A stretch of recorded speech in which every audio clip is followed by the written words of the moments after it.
Really? 8 Howling movies?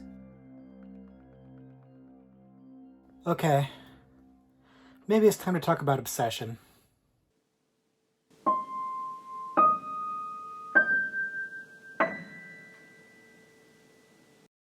Hello, everybody. Welcome back to the Horror Movie Syllabus. My name is Professor Victor, and I'll be your host as we go through all of the essential, noteworthy, interesting, and notorious modern horror films. If you're new to the channel, I recommend you check out our introduction video. There's a link to that in the description below, and it'll give you a good idea of what the Horror Movie Syllabus is all about. But in short, we look at a particular subgenre of horror, and we take a look at 3 movies from that subgenre. Today, what we're talking about is obsession. We're talking about obsession horror films. And the obsession subgenre is another one of these subgenres that really bleeds a lot into other subgenres. There's a lot of other movies and other subgenres, other horror movies that have an obsession angle to them or have obsession as part of their mythos or story or plot or whatever. And so what we're looking at today are movies where the antagonist, the main antagonist of the movie, is obsessed with someone or something, and that is like the primary focus of the movie. So that's kind of the distinction we're drawing here, is that while we admit that there's a lot of obsession in other movies, other horror movies, in this case, the obsession is the main part of the movie. It's really an antagonist who is fixated on someone or something to the point of horrific things happening to them. Now, this is a subgenre that I tend to find rather fun, even though I guess technically it's not really any laughing matter or anything like that, but I tend to find people fixating on something or being obsessed with something to be kind of amusing, actually. Now, mind you, I don't necessarily think that these movies that we're going to look at are amusing. They're not comedies. They're not even black comedies necessarily. And I'm not trying to say that they don't have serious things going on in them, because they do. But I say, by and large, I find these movies to be a tremendous amount of fun. I don't find them to be too heavy or too disturbing or too unsettling or anything like that, with some minor exceptions, and we'll get to that when we get into the movies. I'm just trying to say that this is a week where I think we're going to look at some really fun movies, and I've been looking forward to this for quite some time, because several of these movies are movies I haven't revisited in a while, and it's going to be fun looking at them again. And as usual, we're going to categorize them as undergraduate and graduate and postgraduate levels. And in this case, they're going to go in increasing order of prestige, like how prestigious these movies are in increasing order. So with that, let's go ahead and get into these movies.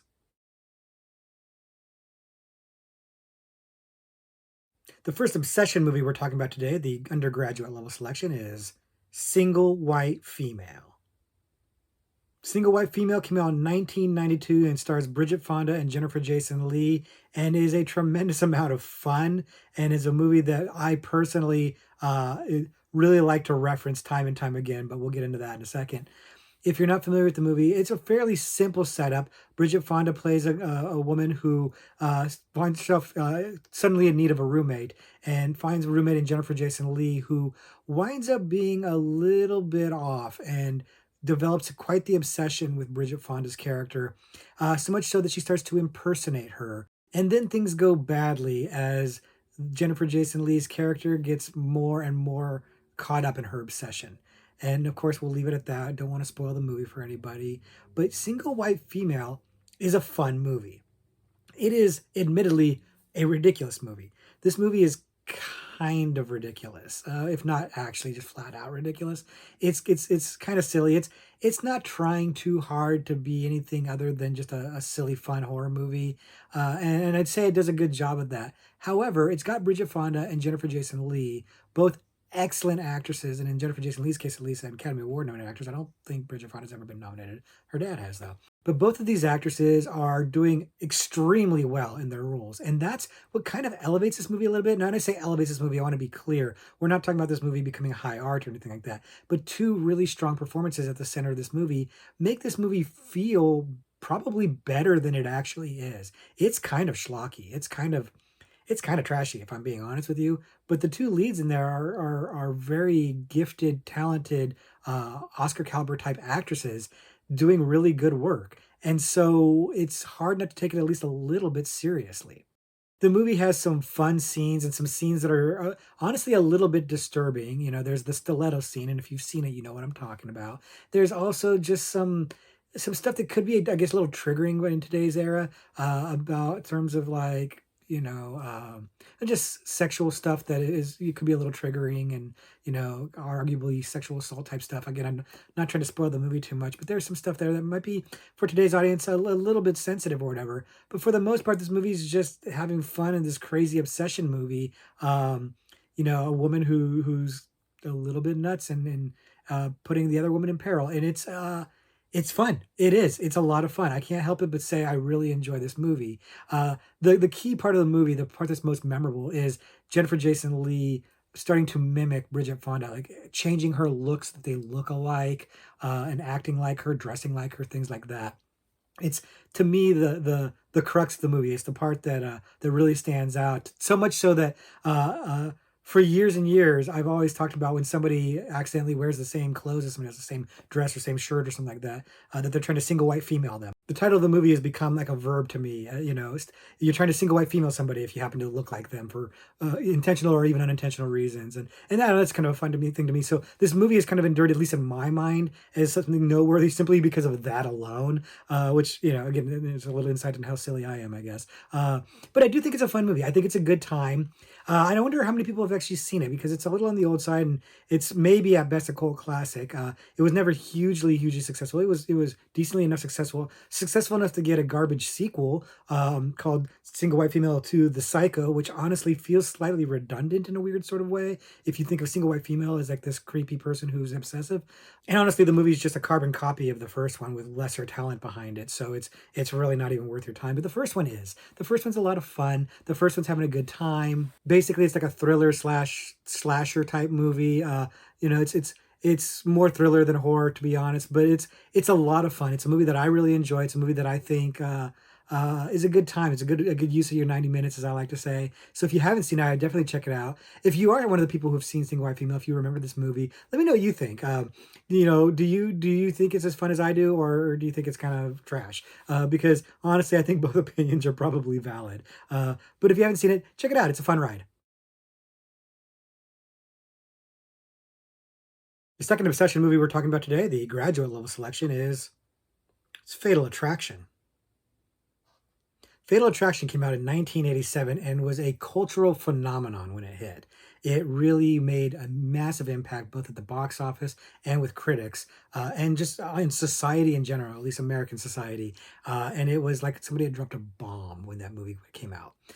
If you're not familiar with it, if you've never seen it, the movie's about a married man with a child who has an illicit affair, a one night stand, and the woman that he has an affair with becomes obsessed with him, and wants to be a part of his life, and is not going to be ignored. Uh, and she's going to go to great lengths to make sure she doesn't get ignored. And that's all I really want to say about that, because I don't want to spoil the movie too much, of course. But suffice to say, Fatal Attraction is a fantastic movie. It's made very well with a very high pedigree. It stars Michael Douglas, Glenn Close, Ann Archer.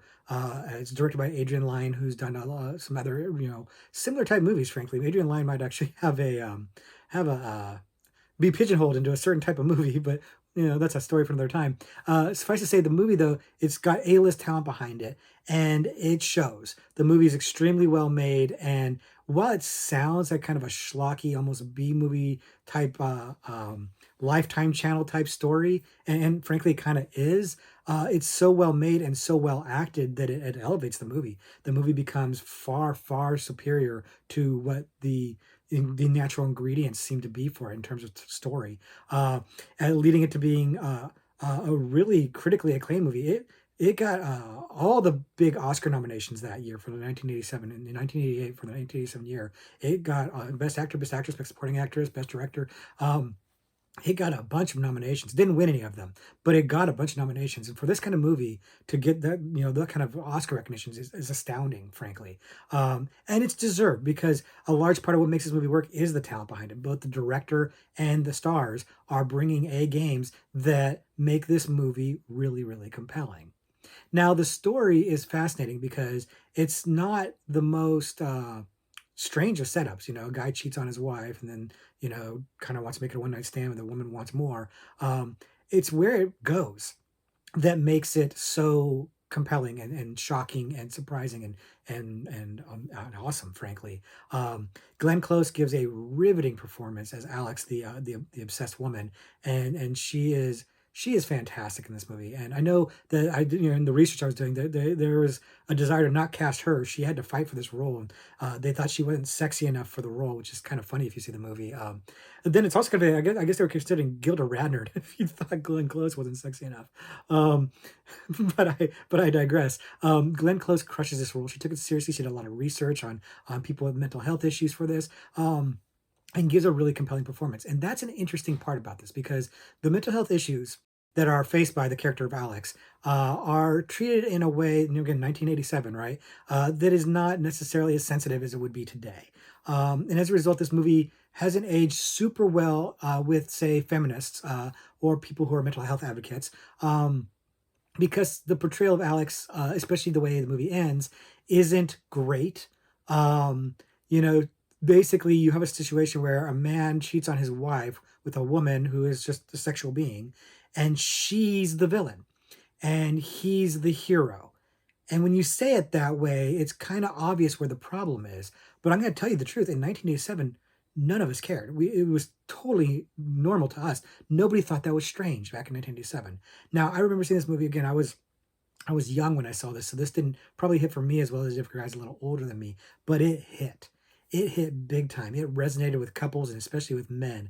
People were afraid to cheat. Like the movie almost did a public service for monogamy because it really deeply unsettled people, like the consequences of an affair, what could happen to you and your family if you slept with the wrong woman. And again, whether or not that's a really great message to be sending, again, for in terms for women or for people who suffer from mental health issues, not so much, but it did hit in 1987. It was, like I said, a cultural phenomenon. Everybody was talking about this movie. It was massive. It was huge, and it really resonated with people. It really became this thing. Couples would go and see it together. It's like that, and I just imagine, like, women looking at their husbands or their boyfriends and just kind of like looking in side eye with them, and like, you better not.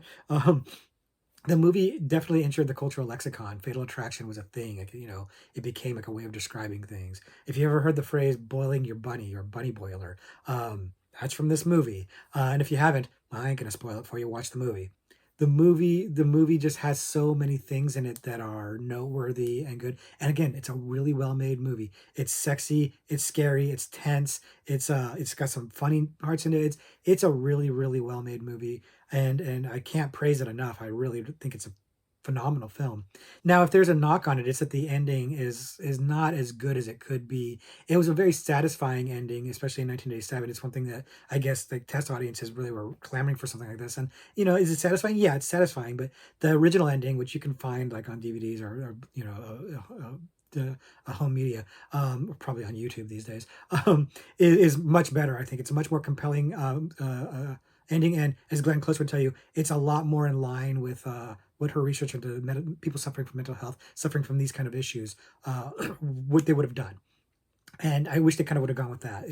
It would have been stronger, and would have maybe been something you'd have taken a little bit more seriously. But as it stands, well, again, this movie is kind of a B movie. It's made with such A-level talent that it feels better than that, and it is.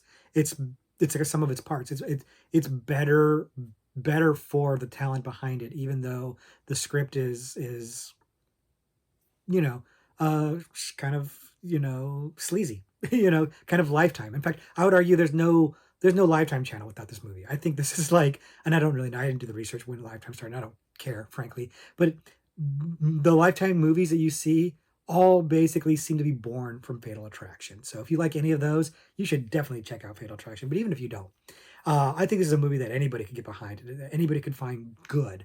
How much you enjoy it will depend, of course, on your taste. I enjoy it quite a bit, but I think that anybody could really appreciate this movie. Anybody could have a good time with it. So if you haven't seen it, definitely check it out. And if you have thoughts on it, Let us know. And if you have your own fatal attraction story, if you in your life have been confronted with a fatal attraction, let us know about that in the comments because I eat that stuff up, man. I would really enjoy to hear that. So if you've got a cool fatal attraction story, a real life fatal attraction story, hopefully nothing too dangerous, let us know in the comments so we can gobble that one up and enjoy it. Let your misery be our enjoyment. But hopefully you'll check this one out if you haven't. And the last obsession film we're talking about today, the postgraduate level selection, is it's Misery. Misery came out in 1990 and is based on the Stephen King novel of the same name, and is arguably one of, if not the best Stephen King adaptation to be put onto the silver screen. And it really, really resonated with people when it came out and has maintained that reputation to this day. If you've never seen the movie before, Misery is about a writer of romance novels who gets into a really bad car accident and gets injured out in like the wilderness and is rescued by a woman who turns out to be his number one fan, and she helps him convalesce and helps get him back to health. But he's injured in a way that he can't get by. His leg's broken, so he can't get away on his own, and he finds out that he's stuck there because his number one fan is obsessed with him, and she's not terribly happy with how he's been writing his books lately. And we'll leave that where it is because Misery is definitely a movie that if you haven't seen it, you should absolutely check it out. I won't go so far as to call it a bona fide classic. I won't say it's necessary for your horror education, just that it's exceptionally good. It stars James Caan and Kathy Bates in a star-making performance. More on that in a bit. And the two of them basically carry this movie. She basically, as his number one fan, obsessed with him, obsessed with his books, and him realizing he's in danger and trying to figure out how to get away. And both of them are giving stellar performances. And it's interesting because James Caan is generally known as being a tough guy. And I know he wasn't the first person considered for the role, but it's a great decision to cast him in here because it's really interesting to see tough guy, very masculine, alpha male dude, being kind of emasculated in this way and having to kind of cope with being kind of an invalid and depending on others, and then get resourceful. And then Kathy Bates, in like her first major role, if not her first screen role entirely, came out of nowhere, knocked it out of the park as the obsessive fan Annie Wilkes, and won the Academy Award, deservedly so. And also, by the way, if you ever get a chance, look up her Academy Award speech. It's fantastic.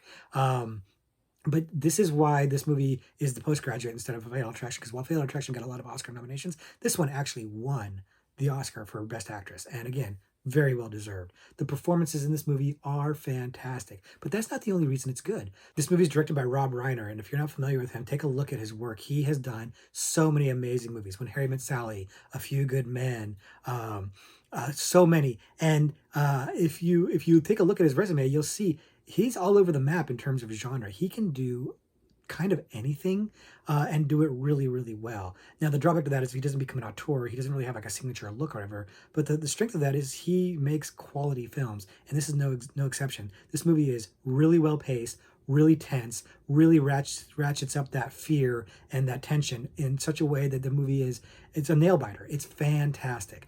So you combine Rob Reiner's skills with the acting he's got, the top-notch acting he's got, and it's just a marriage made in heaven. And then there's the source material. Stephen King's book is fantastic, and this is a fantastic adaptation of it. Stephen King, once again, making a writer a protagonist in the movie because that's what he does. And we'll talk more about Stephen King in the not-so-distant future. But here, he's set up this story really, really well. It's confined, so it kind of lends itself to that kind of that tension and that dread. And he's got an antagonist that is very memorable, very entertaining, very interesting, and it translates to the screen extremely well. The movie is a nail biter because the story is really, really good. All of this is coming together perfectly, and it's got some incredibly memorable scenes. The hobbling scene in particular is a scene that will stick with you. It's a scene that even to this day just looks so real and disturbing and good, and it is one of the most memorable parts of the movie. There's many memorable lines. The performances are just so good. It's a classic, really. I mean, like I said, it's not what I call the bona fide classic, but it's a classic movie. It's exceptionally good, and it's one that holds up extremely well. If you haven't seen Misery, you should definitely check it out. Especially if you're a Stephen King fan and you haven't seen Misery, what are you doing? Because it's really one of the best ones. It's I would put The Shining above that, but The Shining, as far as adaptations go, and we've talked about this a little bit, not really a very good adaptation of King's book. This one is, and it's one of the better ones, if not one of the best ones. It's really fantastic. So King fans should definitely be checking it out. But even if you're not a King fan, if you're just into a good movie, if you're a horror fan, even if you're not a horror fan, this is one of those movies that might win you over. It's exceptional. It's a really good film, and it's really well made. What do you think about Misery? If you've seen it, let us know what you think of it. But I have yet to meet somebody who didn't like it. I mean, some people might not be as effusive, but I don't know anybody who doesn't like the movie Misery. But I have met people who haven't seen it, and that's something that should be rectified. So if you haven't seen it, after this video, go check it out. So that's going to do it for our exploration into obsession horror movies. But if you are obsessed with this subgenre, don't worry, because I've got a few extra credit movies for you to check out. The first one I'm going to mention is a movie called The Crush. And The Crush came out in the early 90s and was a little bit of a mini phenomenon when it came out, but primarily more for its star than maybe for the movie itself. If you're not familiar with it, the movie is about a man who rents I think it's like a guest house or something like that from a family, and the underage teenage daughter of that family is flirting with him and develops a crush on him and starts to get obsessed with him. And when he rebuffs her advances, things don't go well. And we'll just leave it at that. But the movie stars Alicia Silverstone as the young girl, and this was, I think, her screen debut, and she made a huge impression. Now, Alicia Silverstone had been known for music videos and stuff like that, and she was kind of the it girl at the time. She was a really, really big star, and this was pretty clueless. This is her big first movie that she made, and she is very good in this and wildly uncomfortable as a result. So I saw this movie when it came out, so 1993. I'm like 18 years old, and even I'm uncomfortable watching this.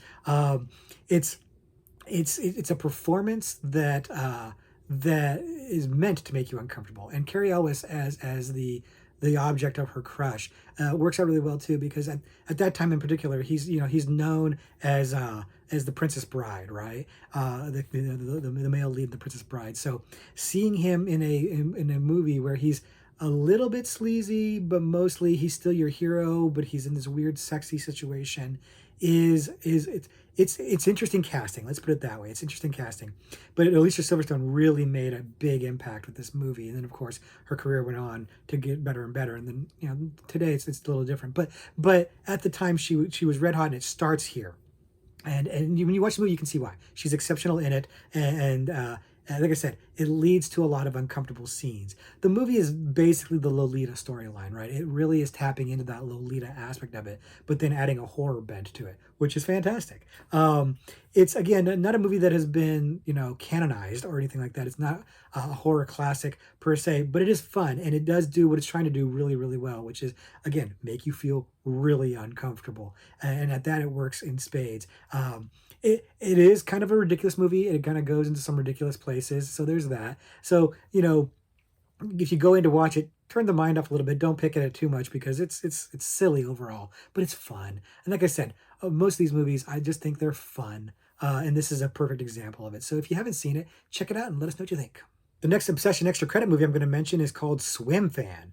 And Swim Fan, which came out in the early 2000s, is another one of these movies that is like more just kind of a fun, guilty pleasure. And this one I'll say guilty pleasure because this one maybe not that great, but I just really enjoy it.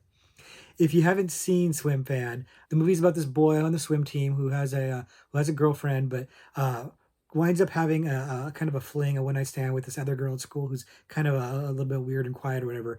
And she gets fixated on him. She gets an obsession with him. And like so many of these movies, she will stop at nothing but to have him and goes to some horrific extremes to do that. And of course, again, we'll leave it at that. But the movie is honestly, if I'm being honest with you, it's a pale imitation of things like Fatal Attraction or even The Crush, frankly. It's not as good as it's a knockoff. It's a knockoff. I'm not gonna lie. But I really, really like it. I like it in large part because I really like Erica Christensen, who plays the obsessed swim fan, if you will. She gives a really fantastically unhinged performance that is it's kind of over the top and hammy, frankly. It's not that the performance is like Oscar caliber or anything like that. I like her, and I like her in this movie. So I guess what I'm saying is this movie is definitely a guilty pleasure of mine. All the other people in the movie are good too. Shiri Appleby as the girlfriend, although she doesn't get as much to do. She was in the show Roswell, which I like that. So part of why this movie that I enjoy it so much is because I like the cast, and it is fun, but it's trash. It's a trashy, silly movie. It's kind of ridiculous, but that's what makes it fun to me. That's what makes it enjoyable to me. It makes it a fun watch to me. It's got a silly ending. I'll be honest with you, like I as I go on and on and on, I realize like maybe I shouldn't even be recommending this as extra credit because it's just not that great of a movie. But I like it. I like it. I don't know. Are there other fans out there? Are there people out there that like this movie like I like it? I didn't, do a ton of research on this movie, so I don't know if like there's a cult following. I don't think there is. There was never any sequels as far as I know. I mean, this movie just kind of came and went, but yet for some reason I still hear about it occasionally. I still see it get mentioned in things for, like in horror videos and stuff like that. And here I am mentioning it too. I'm contributing to that. And again, just because I like it. I like it. I think it's fun. You've listened to me talk about like Fatal Attraction. You listen to me talk about The Crush. You're getting an idea of what these movies are about. So you either know if you like them or you don't. If you do like them, this would be a good one to check out. I don't think you'll be disappointed. I don't think you'll be annoyed. Like I said, it's dumb, but it's dumb fun. And so if that's your bag, if that's what you're into, I think you'll enjoy it. And if you do, let me know because this way I know I'm not alone. And the last extra credit movie we're going to talk about today is a movie called 1 Hour Photo. And 1 Hour Photo came out actually the same year as Swim Fan, 2002, and is another obsession movie, but very different plot, very different quality of film, and definitely one that deserves to be talked about more than it has been talked about. If you're not familiar with it, 1 Hour Photo stars Robin Williams as a man who works at a photo lab developing film, and he gets obsessed with this one family in particular. He wants to kind of ingratiate himself into that family dynamic, but they're not really having it because he's just like some strange guy who works at the photo lab. And his obsession starts to get more and more intense, and it starts taking him down a very dark path that winds up going into some very unsettling places. And we'll leave it at that, of course. But the movie is really good. It's good in no small part to the performance of the late great Robin Williams, who, especially at the time, was more known for comedy than for drama or horror. And he was just starting to make the transition with movies like Good Morning Vietnam, stuff like that, into more serious roles. And this is one that doesn't get pointed to as much as some of his other roles, but it's one that should because it's a really nuanced and unsettling and sad performance. The casting of Robin Williams as the creepy obsessive is a stroke of genius because he's a very well liked and beloved person both then and now. And so when you're watching it, you're predisposed to be sympathetic towards him even when he's being creepy, and that adds something to the character because you feel for him, you're empathetic to him, you feel sorry for him, and because he's just a lonely guy who wants to connect, but he's awkward, he doesn't know how, and so you're on his side. And so then when things start getting really dark, it gets really uncomfortable for you as a viewer, and I think that's a very effective way of telling that story. So the casting in that is really good, and the movie itself is good too. It goes into some predictable places, but then I felt like the ending was a little unpredictable and lend itself to a little bit of interpretation and questioning that I would think would make this movie more noteworthy and talked about for all this time for the last 20 years, and it hasn't. And I think that's a little odd because it was very well received when it came out, both commercially and critically. People liked this movie when it came out, but it seems to have just kind of been forgotten. People don't talk about it anymore, and I don't think that's cool. I mean, I don't love that because it deserves to be talked about more. But I think I know maybe why, and I think it's because it's called 1 Hour Photo, and it's about a guy who develops photos, and frankly, we don't do that anymore. Everybody's got a phone in their pocket that can take digital photos. Digital cameras been around pretty much since right around the time this movie was coming out. So quickly, the technology shifted in such a way that his job, which is a major plot point in the movie, doesn't really resonate with people anymore. In fact, for younger audiences, Gen Z or whatever, they don't even understand it probably. So I wonder if that's a big part of why this movie hasn't endured as more of a classic or a cult classic, is because the central premise, the central idea of his job doesn't really make sense anymore.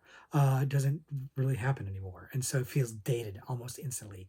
And if so, that's kind of a shame. I get it. It makes sense, but it's kind of a shame because it's a fantastic performance by Robin Williams. Everybody else in the movie is good too, by the way. And it's a really good story. It's a really compelling movie that, like I said, gives you the thrills and the chills, but also delivers a little bit of the pathos. And that's a nice blend. It's a really well done movie that, again, at the end of the day, will kind of give you a little bit of the goosebumps, give you a little bit of uh, that kind of creep factor, but you'll also have that empathy for the character. You'll also feel bad for him, and that's not an easy thing to pull off.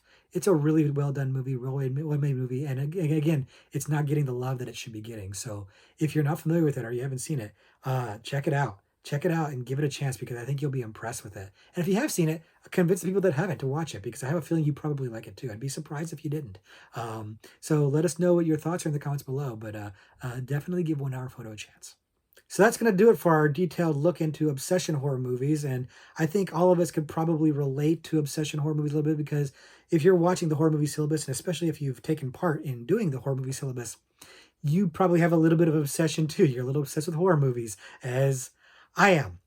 So we can relate to these things, but I generally find these movies to be a lot of fun. They're not generally too heavy. They can be a little bit gory, a little bit scary, but they're never too much. They don't shell shock you, you know. They don't hit you upside the head and leave you dazed for days. They're just fun rides, and that's why I think they're good ones for people to explore, especially if you're kind of new to horror and you don't, you're trying to like ease yourself into it. This is a good subgenre to start with because they're usually a lot of fun. Again, these are movies that kind of stimulated the whole Lifetime channel story ideas. So like, if you can handle a Lifetime movie, you can probably handle most of what we talked about today. But if you are an old hat horror fan and you can think of some other obsession horror movies that we didn't touch on today, leave those in the description for the rest of us to check out because I know I didn't touch on everything. And again, many of them might be talked about in other subgenres because the subgenres do bleed into one another, but leave them anyways because maybe I won't be talking about it. And I like when people have other suggestions in the comments to check out besides the ones I just brought up.